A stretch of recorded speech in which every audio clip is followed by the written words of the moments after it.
नहमदुहु नुसल्ली व नुसल्लिमु अला हबीबिहिल करीम अम्मा बाद फ़अऊज़ु बिल्लाहि मिनश शैतानिर रजीम बिस्मिल्लाहिर रहमानिर रहीम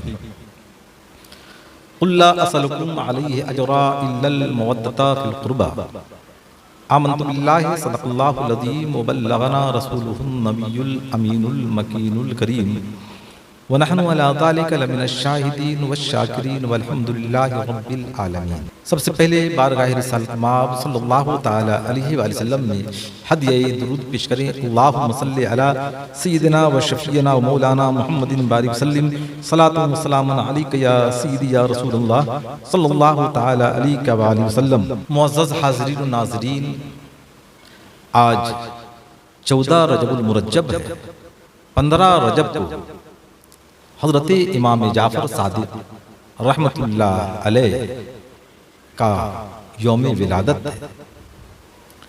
ये हज़रत इमाम जाफ़र सादिक़ रहमतुल्लाह अलैह कौन है और लोग कुंडी की नियाज जो मनाते हैं किस बुनियाद पर मनाते हैं? तो सबसे पहले मैं आपकी समाज से अपनी बात को करीब करना चाहता हूँ। ये आले अली है, यानी हज़रत अली करमुल्लाहु ताला अन्हु वजहुल करीम की औलादों में है।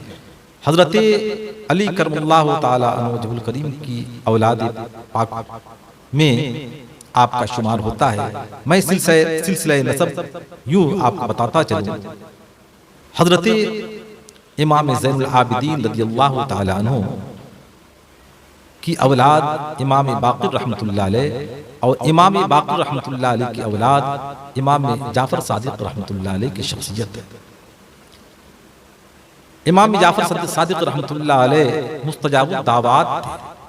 मुस्तजाबुद दावात किसे कहते हैं? जब अल्लाह तबारक व तआला के हुजूर जिसके लिए दुआ फरमा दे, परवरदिगार आलम उसकी दुआ को फौरन कबूल फरमा ले। तो उन्हीं में से हज़रत इमाम जाफ़र सादिक़ रहमतुल्लाह अलैह की शख्सियत है। आप उनकी शख्सियत को यूँ भी मुलाहिज़ा फरमाएं कि हम तमाम के इमाम इमाम आज़म अबू हनीफ़ा रहमतुल्लाह अलैह के आप उस्ताज़े मोहतरम हैं। और इमाम आज़म अबू हनीफ़ा रहमतुल्लाह अलैह खुद इरशाद फरमाते हैं, अगर इमाम जाफ़र सादिक़ रहमतुल्लाह अलैह ना होते तो अबू हनीफ़ा हिलाक हो गया होता। अल्लाह अकबर। आपकी उम्र 60 के ऊपर तजावुज कर गई थी। लोगों ने पूछा कि हुजूर आपकी उम्र कितनी है? आपने कहा मेरी उम्र 2 साल है। सुनने वाले ने ताज्जुब का इजहार किया और कहा हुजूर आपकी उम्र 60 के ऊपर है, आप फरमा रहे हैं मेरी उम्र 2 साल है। तो इमाम आज़म अबू हनीफ़ा रहमतुल्लाह अलैह इरशाद फरमाते हैं कि सुनो, 2 साल की जो जिंदगी मेरी गुजरी इमाम जाफ़र सादिक़ रहमतुल्लाह अलैह की मुक़द्दस बारगाह में, और 2 साल मैंने उनसे फैज़ हासिल किया, उनसे मैंने दर्स व तदरीस की मंजिल को तय किया, जिसकी बुनियाद पर मैं कहता हूँ मेरी उम्र 2 साल है। और उनकी बारगाह में रह करके मुझे वो मिला जिसका मैं तसव्वुर नहीं करता था। इमाम जाफ़र सादिक़ रहमतुल्लाह अलैह ने अपनी ज़बान से जब भी जो फरमा दिया, अल्हम्दुलिल्लाह परवरदिगार आलम ने उसे पाए तकमील तक पहुंचा दिया। आप तशरीफ फरमा है, आपका एक पड़ोसी आया और कहा हुजूर मुझे अपना मकान बेचना है। इमाम जाफ़र सादिक़ रहमतुल्लाह अलैह ने फरमाया कि तुम अपना मकान बेचना चाहते हो तो मैं इस मकान के बदले में जन्नत में मैं तुम्हें मकान देना चाहता हूँ, क्या तुम्हें मंजूर है? पड़ोसी था, उसका अकीदा पुख्ता था, यकीन कामिल की मंजिल पर गामज़न था। उसने कहा हुजूर मुझे ये बैत तो मंजूर है, लेकिन मेरी एक शर्त है।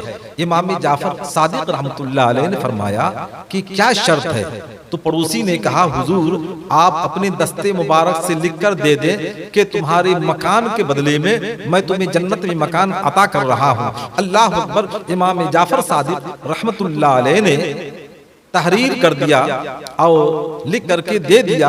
आप चले गए हज बैतुल्लाह के लिए। हज का मौसम था, आप वहीं थे कि उस इंसान का इंतकाल हो गया। जब आप तशरीफ लाए, तशरीफ लाने के बाद उसके रिश्तेदार, उसके बच्चे सब आपके हुजूर हाजिर हुए और कहा, ए इमाम जाफर सादिक आपसे हम लोग कुछ बातें करना चाहते हैं। इमाम जाफर सादिक रहमतुल्लाह अलैह ने फरमाया, कौन सी बात? कहा, मेरे वालिदे मोहतरम से आपने जमीन लिया और उसके बदले में कुछ तो दिया नहीं। इमाम जाफर सादिक रहमतुल्लाह अलैह ने फरमाया कि तुम्हारे बाप को मैंने जन्नत में मकान दिया है। कहा, ऐसा हो सकता है? ऐसा तो इंसान तसव्वुर नहीं कर सकता। इमाम जाफर सादिक रहमतुल्लाह अलैह ने फरमाया, मैंने जो कहा वही हो चुका है और ऐसा नहीं कि होगा। कहा कि हमें इसका इल्म कैसे होगा? कहा, चलो मरहूम की कब्र पर। कहा, मरहूम की कब्र पर जाने के बाद क्या होगा?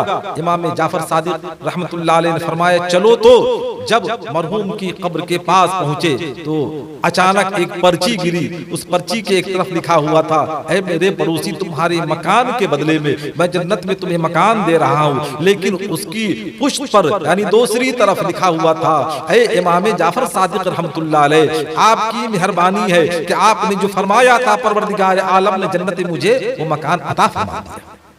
ये मेरे इमाम जाफर सादिक रहमतुल्लाह अलैह की शख्सियत है। आए आपको बताता चलूं। इसलिए तो आला हजरत इमाम अहले सुन्नत ने क्या खूब कहा है, तेरी नस्ले पाक में है बच्चा बच्चा नूर का। तेरी नस्ले पाक में है बच्चा बच्चा नूर का। तू है ऐने नूर, तेरा सब घराना नूर का। आए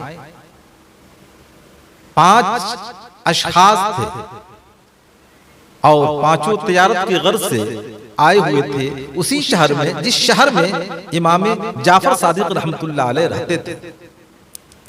उनमें से एक का माल बिक चुका था, 4 का माल बचा हुआ था। जिसका माल बिक चुका था उसने मशवरा किया कि मैं क्या करूं। तो मशवरा दिया कि जाओ करीब में मस्जिद है, उस मस्जिद में जाकर के आराम करो, हम लोग अपनी तिजारत कर रहे हैं। वो बंदा खुदा गया तो देखा कि एक खूबसूरत नौजवान है जो मस्जिद में बैठा है और अल्लाहु अल्लाहु अल्लाहु अल्लाहु का विर्द कर रहा है। उसने सोचा मस्जिद है, खाना खुदा है, कोई भी बंदा आकर के नमाज इबादत वजीफा कर सकता है, हर एक को इख्तियार है। वो मस्जिद के एक किनारे में सो गया। जब नींद से बेदार हुआ तो देखा उसका 1000 रियाल या 1000 दिरहम था, वो नहीं मिला। वो फौरन पहुंचा हजरत इमाम जाफर सादिक रहमतुल्लाह अलैह के हुजूर और कहा, उनके कंधे पर हाथ रखा और कहा, ए नौजवान, मेरा 1000 रियाल दो।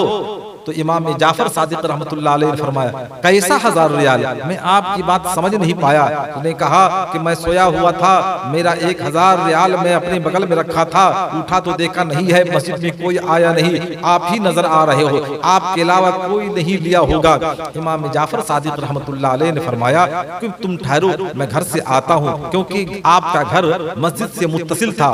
आप घर तशरीफ ले गए, आपने 1100 रियाल लिया और ला करके उस इंसान को दे दिया और आप फिर इबादत इलाही में मशगूल हो गए। वो बंदे खुदा अपने साथियों के पास पहुंचा तो पहुंचते ही उसके साथियों ने कहा कि तुम किस तरीके से सोते हो, तुम्हें सोने भी नहीं आता, सो रहे थे कहीं और, तुम्हारा पैसा कहीं और रखा हुआ था, मैंने देखा तो मैं उठा कर रख लिया, ऐसा ना हो किसी की नजर पड़ जाए तुम्हारा पैसा उठा ले। इतना सुनना था कि उसकी आंखें अश्कबार हो गई, रोने लगा, बदन पर कपकपी तारी हो गई। उसके साथियों ने कहा, अरे पैसा तो मिल चुका है, मेरे पास तुम्हारा पैसा रखा हुआ है, तुम इस तरह की कैफियत में क्यों आ चुके हो, तुम्हारे बदन पर कपकपी क्यों तारी है, तुम्हारी आंखें अश्कबार क्यों है, इसकी वजह क्या है, बताओ। तो उसने कहा, पूरी हकीकत पूरे वाकया को उसके सामने पेश किया। उन लोगों ने कहा, वो बंदा खुदा कहाँ है? कहा, मुझे तो नहीं मालूम, लेकिन मुमकिन है कि अभी मस्जिद में हो, इबादत इलाही में मशगूल हो। अल्लाह अल्लाह सब मिलकर आए। उसका जो सरदार था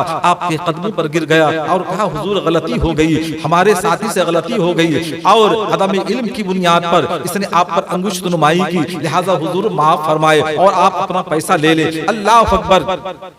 मेरे इमाम जाफर सादिक रहमतुल्लाह अलैह फरमाते हैं कि सुनो कि मैं खानदाने अली से ताल्लुक रखता हूँ, शहजादे मुस्तफ़ा हूँ। हमारे खानदान का ये दस्तूर है, जब किसी को दे दिया जाता है तो हमारे खानदान का कोई फर्द उसे वापस नहीं लेता। लिहाजा मैं अपने खानदान को मद्देनजर रखते हुए मैं तुमको दे चुका हूँ, अब मैं लेने वाला नहीं। फिर आप अपने घर गए, 4 रियाल और लाए और 4 जो बाकी थे उनमें से हर एक 400 100 रियाल लाए, हर एक को 100 रियाल आपने दे दिया, और उसके बाद आपके पास सोने की थैली थी, दे दिया और कहा लो तुम्हारे बच्चों के लिए काम आएगा। अल्लाह अकबर, इतना सुनना था कि वो तमाम ताज्जुब की निगाह से देखने लगे और कहा हुजूर आप ऐसा करीमाना अंदाज कर रहे हैं, हमें समझ में नहीं आ रहा है। इसलिए तो किसी कहने वाले ने क्या खुद कहा है, आता है ये फकीरों पे उन्हें प्यार कुछ ऐसा, आता है फकीरों पे उन्हें प्यार कुछ ऐसा,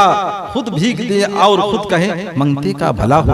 अल्लाह अकबर। तो उन्हीं में से हजरत इमाम जाफर सादिक रहमतुल्लाह अलैह की शख्सियत है। इस्लाम के मुकद्दस शहजादों, प्यारे मुस्तफा के प्यारे दीवानों, 15 रजबुल मुरज्जब को आपकी तारीख विलादत है, लिहाजा 21 रजबुल मुरज्जब को जो लोग मनाते हैं वो गलत है, बल्कि हम अपनी आवाम को, अहले सुन्नत वल जमात को ये पैगाम देना चाहते हैं कि अगर आपको कुंडा की न्याज करनी है, आपको इमाम जाफर सादिक रहमतुल्लाह अलैह की बारगाह में खिराज अकीदत पेश करना है और दिल मुतअय्यन करके आप पेश करना चाहते हैं, तो 15 रजबुल मुरज्जब को आप अपनी निगाहों के सामने रख करके आप उनके लिए इसाले सवाब करके अपने लिए दुआ करें। परवरदिगार आलम उनकी निस्बत से आप पर फज़ल फरमाएगा और आपकी मुरादे परवरदिगार आलम मंजिले मकसूद तक पहुंचा करके आपको कामयाबी की मंजिल पर गामजन फरमाएगा। इस्लाम के मुकद्दस शहजादों, प्यारे मुस्तफा के प्यारे दीवानों, इमाम जाफर सादिक रहमतुल्लाह अलैह की सीरत के एतबार से हम तमाम को अपनी जिंदगी गुजारने की तौफीक रफ़ीक अता फरमाए। परवरदिगार आलम हुजूर अर्ज करते हैं, परवरदिगार आलम हम तमाम को इन बातों पर अमल करने और कराने की तौफीक रफ़ीक अता फरमाए। आमीन बजाहे सय्यदुल मुरसलीन। अस्सलामु अलैकुम व रहमतुल्लाह।